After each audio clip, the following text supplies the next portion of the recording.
Hello my dear! Welcome back sa ating YouTube channel. My name is RJ, your tarot card reader.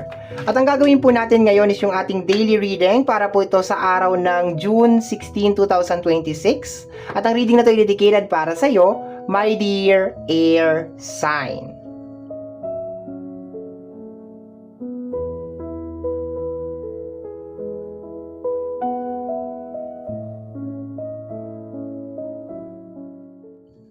Okay, my dear air sign, bago tayo mag-proceed sa ating reading, magpapasalamat po muna ako. Maraming salamat po sa ating mga abangers, sa mga walang sawang naghihintay at nag-aabang po ng kanilang mga readings. Thank you very much. Gusto ko rin pong pasalamatan yung ating mga bagong subscribers. Hello my dear, welcome po sa ating channel. I hope na mag-enjoy ka dito at mahanap mo kung ano man ang iyong hinahanap sa iyong buhay dito sa ating channel, my dear. I hope that I can contribute whatever it is, okay? And sa mga interesado po, sa mga interested po sa ating private reading, nasa description box down below, yung mga details and information na kinakailangan mo para po makontak ang inyong lingkod. Okay, let's go na tayo, my dear. Silipin natin kung anong meron sa araw na ito. Let me see.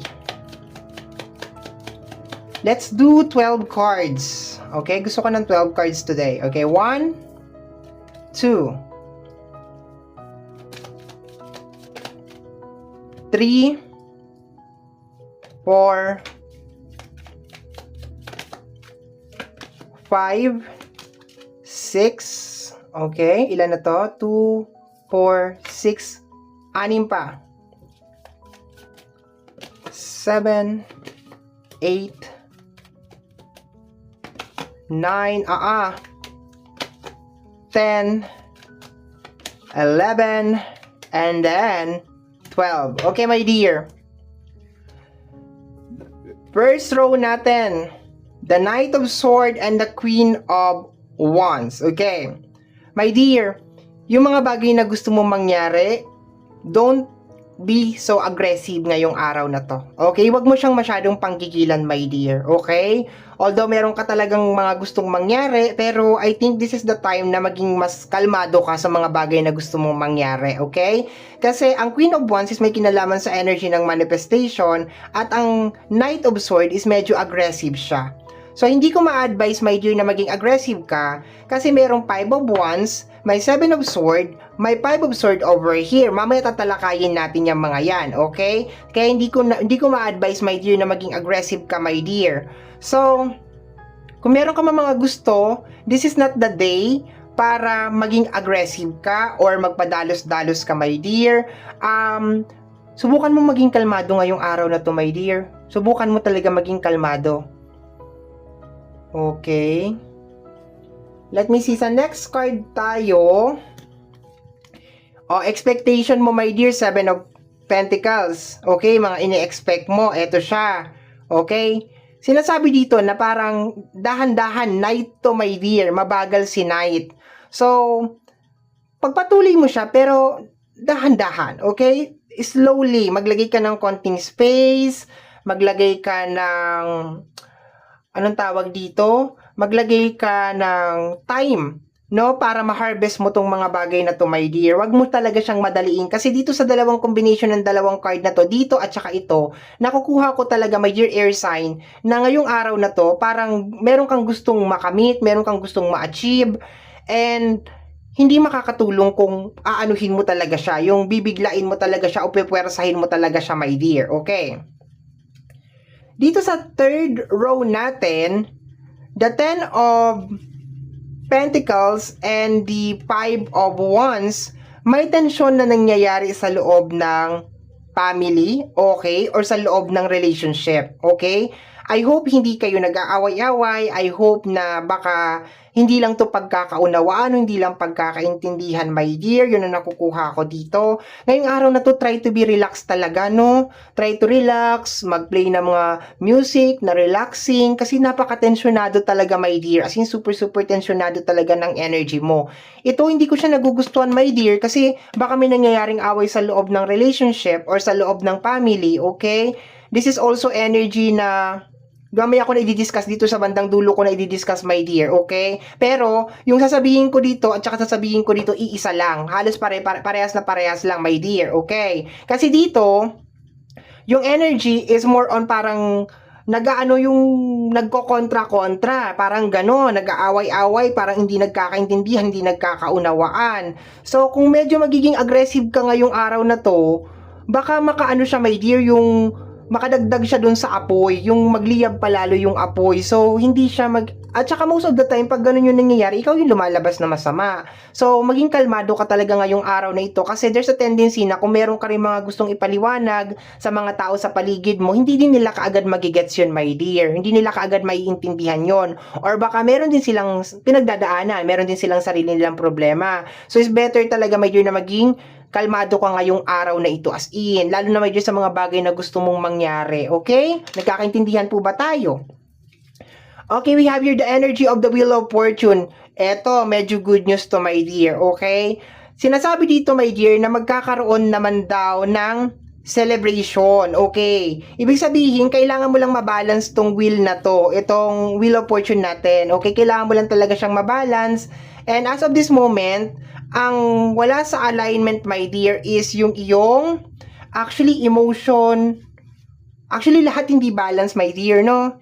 Hindi balance. Actually, lahat hindi balance, my dear, sa Wheel of Fortune. There's a tendency, my dear, na nandito tayo kay Anubis sa araw na ito. Which is may mga bagay na transformation or let us say, mas kilala sa death card or ending. Kasi si Anubis to. Pero wag mo madaliin, my dear. Wag mo madaliin. Kasi siguro for a certain period of time, nandito ka sa energy ni Serpent, okay? Nakikita ba yung tinuturo ko? No, sa Wheel of Fortune kasi may mga stage yan. So, baka for a certain of time, my dear, nandito ka sa energy ni Serpent, which is may kinalaman sa illusion, and nandito ka na sa energy ni Anubis na kinakailangan ng putulin yung illusion. Kaso, medyo parang minamadali mo talaga yung celebration. Parang gusto mo talaga na agad nandoon na-achieve na kaagad, mangyari na itong mga bagay na to. And kagaya nga na nasabi ko kanina, air sign, na hindi, possible na hindi talaga ito maintindihan ng mga tao sa paligid mo or hindi magkaroon talaga ng mga tension, okay? So, next card is the Queen of Cups, which is may kinalaman sa pagkokontrol ng emotion kasi si Queen of Cups yan, and the Fool card. Okay? So, sinasabi dito, my dear, na habang tinatahak mo yung transformation na yan o yung ending na yan, okay, sa energy ng Wheel of Fortune, papunta sa success, which is kino-confirm kasi dito, my dear, na papunta ka naman talaga doon. It's very important na ma-manage mo si Queen of Cups, okay? Maging si Queen of Cups ka ngayong araw na ito, na which is very understanding, kalmado, relax, laging binibigyan ng mga deeper understanding yung mga bagay-bagay, my dear. Kontrolin mo yung emosyon mo ngayong araw na to, my dear. As in, kontrolin mo talaga siya, okay? So, posibleng maging iritado ka ngayong araw na ito, posibleng wala ka sa mood sa araw na ito, my dear, pero ang dahilan nun is because gusto mo ng changes, gusto mo ng pagbabago, ayaw mo na yung nangyayari ngayon, my dear, hindi ka na natutuwa, you are not enjoying it anymore, nakakaramdam ka na ng discomfort, relax lang, my dear, okay? Hindi lang ikaw ang nakakaranas dito. Okay, hinga tayo, my dear, hinga. Okay, inhale. And then, of course, mag-exhale ka, my dear, bago ka mag-violet. Isa pa. Inhale. And of course, mag-exhale bago mag-violet. Kasi pag hindi ka nag-exhale, my dear, magba-violet ka, ha?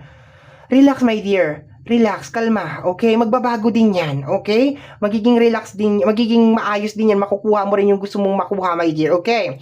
So, dito, my dear, magiging maingat ako sa sasabihin ko dito. Okay. Sabi ko sa iyo, yung energy ng 10 of Pentacles, ito, at saka ito halos parehas, my dear. Okay. So, magiging maingat ako dito, my dear. Yes, kung meron kang confirmation, my dear, na sinasadya ng mga tao na hindi ka tulungan, my dear, totoo yon. Kung meron kang kutob, my dear, na parang sinasadya nila na pabayaan ka sa sitwasyon na to, totoo yon. Pero, hindi ko sinabi sa iyo yun para magalit ka. Sinabi ko sa iyo yun, my dear, para ngayon pa lang hindi ka na umasa. Okay? Meron naman silang freedom kung tutulong sila, 'Di ba? Kasi bakit ko nasabi na ganon? Kasi this is the energy of Seven of Sword. This is energy of backstabbing na energy. And ito, my dear, Five of Sword, this is energy of abandonment. So, pag pinagsama mo sila, sinasadya, my dear, na hindi ka talaga tulungan. Okay. So, possible, my dear, itong changes and transformation na ginagawa mo, kaya mo rin nararamdaman yung pressure kasi mag-isa mo siyang ginagawa. Kaya mo siya nararamdaman, my dear, kasi mag-isa mo siyang ginagawa. Kailangan mo ng tulong, support from the family, so on and so forth. And, imbis na i-support ka, baka sinisermonan ka ba, or baka walang naririnig, walang nakikita, nakakainis talaga yun, my dear, okay? Ang ilagay mo sa utak mo ngayong araw na ito, na ginagawa mo tong transformation na ito, my dear, para sa sarili mo, hindi para sa kanila. Okay?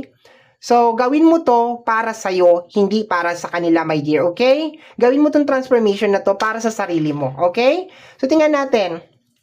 Bottom deck of the card is the energy of the Knight of Wands. Makakahanap ka ng solusyon. Although posibleng maramdaman mo ngayong araw na to na parang wala na talagang solusyon, this is it, eto na talaga yon. Pero my dear, iba-iba ang araw. Hindi pare-parehas ang araw, my dear, okay? Possible lang talaga na mabigat lang talaga tong araw na to para sa'yo ngayon, pero bukas hindi na yan ganyan, okay? So, always think positive na bukas iba na to, hindi na to ganito, my dear, okay? Kaya mo yan. 'Di ba? Lumaban ka. 'Di ba? Wag kang magpadalos-dalos, wag mong pairalin yung init ng ulo mo o yung bugso ng iyong damdamin, my dear. And if just in case naman, my dear, meron mga tao na ayaw kong i-support or ayaw kang tulungan, okay lang 'yun. Kasi magpapadala, my dear, si God ng mga tao, my dear, na iso-support ka at tutulungan ka sa pinagdadaanan mo ngayon. Okay? Kaya mo yan. You can do it, my dear. Okay? So, my dear, at saka hindi ka lang nag-iisa dito. Hindi ka nag-iisa. Marami tayo, my dear. Okay? Okay. So, my dear, ito ang nasagap natin na energy message para sa araw na ito, June 16, 2026. Okay? I hope, my dear, na nakatulong yung ating reading and bukas po ulit. Bye-bye. Thank you, my dear. Bye-bye.